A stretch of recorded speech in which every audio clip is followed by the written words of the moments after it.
chers, aimés et héroïques habitants de Kiryat Arba Hébron, Shabbat Shalom, Parachat Kitavo.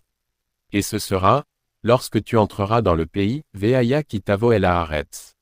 Le saint Orahaïm demande, pourquoi la paracha commence-t-elle par le mot Veaya, et ce sera, qui est une expression de joie. Et il répond, il n'y a de joie que dans l'installation en terre d'Israël. En terre d'Israël, il y a de la joie. Le lien avec la terre, c'est la joie. Et dans notre paracha, la notion de joie apparaît en effet environ 5 fois.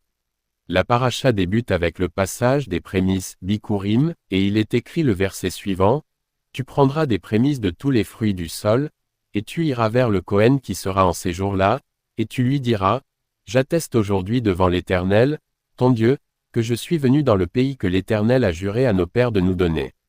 Il faut prendre les prémices, les monter au temple, venir devant le Saint, béni soit-il, et dire, j'ai eu le mérite de venir en terre d'Israël, voici les prémices. » Rachi explique que le commandement de dire, et tu lui diras, a pour but que, tu ne sois pas un ingrat.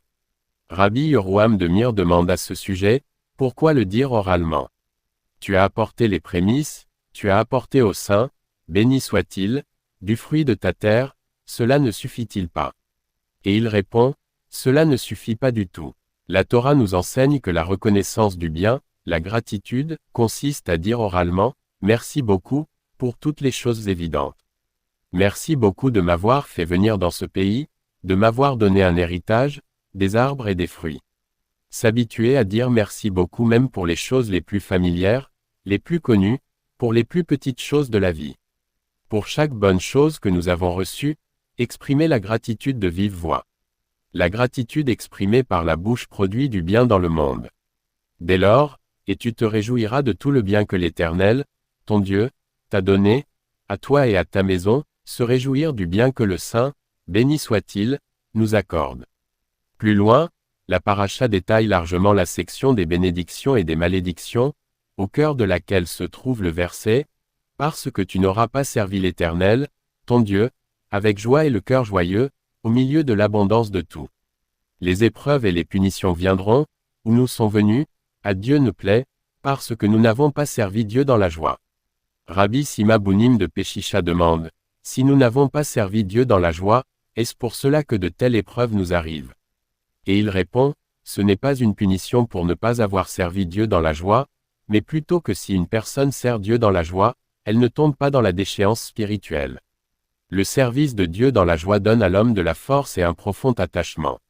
Nous avons eu le mérite d'avoir hier soir des Célio avec le Rav Yigal Cohen, qui mérite le public, et il a dit ceci, « Un père et une mère qui veulent vraiment réussir l'éducation de leurs enfants doivent se réjouir l'un de l'autre, se réjouir à la maison.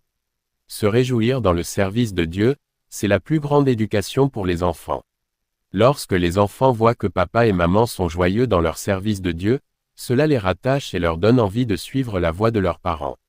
Puissions-nous mériter, avec l'aide de Dieu, d'être joyeux dans son service, béni soit-il, en tout temps, de remercier le Saint, béni soit-il, pour tout le bien qu'il nous prodigue, et de nous remercier les uns les autres.